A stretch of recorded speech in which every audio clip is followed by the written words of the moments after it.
Hello everyone, welcome back to my YouTube channel Padhai Point. आज हम बात करेंगे 1857 रिवॉल्ट, जिसे फर्स्ट वॉर ऑफ इंडिपेंडेंस भी कहा जाता है।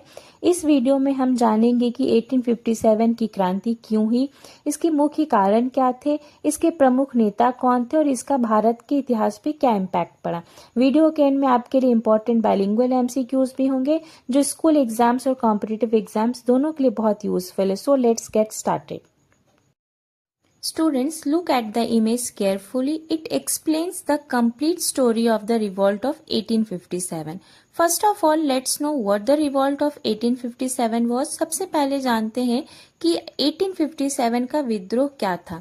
The revolt of 1857 was the first major revolt against the British East India Company.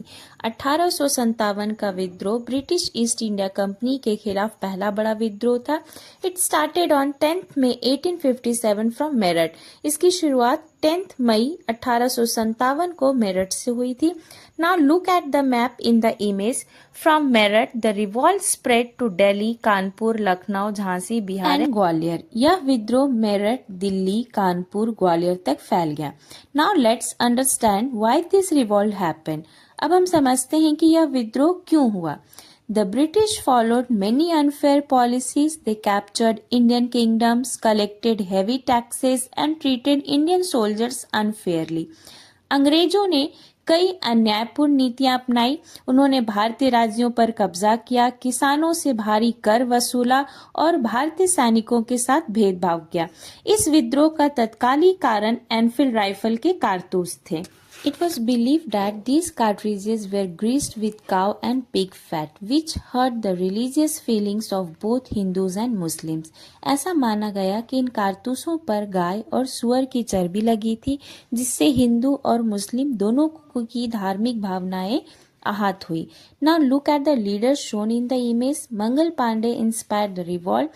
Mangal Pandey ने इस विद्रोह की प्रेरणा दी। रानी Lakshmibai fought bravely in Jhansi. Bahadur Shah Zafar became the symbolic leader of the revolt.